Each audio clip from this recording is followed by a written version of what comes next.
Friends नमस्कार जय जगन्नाथ। ओडिशा जिला कनेस्टेबल 2024 नियुक्ति देखु तार नोटिफिकेशन टी आसी। ओडिशा जिला कनेस्टेबल 2024 नियुक्ति कनेस्टेबल आसी। यार रिक्वायरमेंट विषय में आपको जनइबी डॉक्यूमेंट कौन कौन दरकार तो केबे अप्लाई हम संपूर्ण डिटेल्स जनइबी। आप वीडियो को प्रथम शेष पर्यटन देखूँ। जदि चैनल नुआ चैनल को लाइक कमेंट शेयर और सब्सक्राइब कर दिंतु। डिस्ट्रिक्ट कनेस्टेबल तरफ आस गोटे नोटिफिकेशन देखो 7/1/2024 आसी। जनवरी मास आसी डिस्ट्रिक्ट कनेस्टेबल। तो डिस्ट्रिक्ट कनेस्टेबल जो आम जिला कनेस्टेबल कहूँ तो क्यों मैंने अप्लाई करेंगे देखो जो मैंने 10 क्लास +2 पास कर डिस्ट्रिक्ट कनेस्टेबल अप्लाई करेंगे। तो यहाँ सर्वप्रथम बहुत बड़ गुरुत्वपूर्ण कथा रही। तो यहाँ डॉक्यूमेंट कौन दरकार तो आप डॉक्यूमेंट तो बाहर कर रखिए। तो डॉक्यूमेंट तो एम्प्लॉयमेंट एक्सचेंज सर्टिफिकेट दरकार।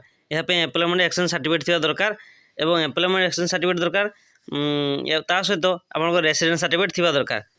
रेसिडेंस सर्टिफिकेट यही वर्ष होता दरकार और एम्प्लॉयमेंट भी एम्प्लॉयमेंट 1 ईयर भितर आप एम्प्लॉयमेंट सर्टिफिकेट रजिस्ट्रेशन होता दरकार। जदि भी होनी एम्प्लॉयमेंट एक्सचेंज रजिस्ट्रेशन कर सारिकी आपने फॉर्म अप्लाई करेंगे। और बहुत बड़े एससीबीसी बहुत कम पोस्ट रही। एससीबीसी एज रिलैक्सेशन ना। एससीबीसी मान बहुत दुख खबर।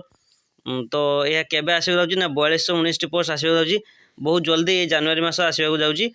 तो आप एम्प्लॉयमेंट एक्सचेंज सर्टिफिकेट ऑनलाइन बाहर कर दिंतु और कौन ऑफिस जावाक पड़ूना और रेसिडेंस सर्टिफिकेट जनसेवा केन्द्र ऑनलाइन बाहर करने।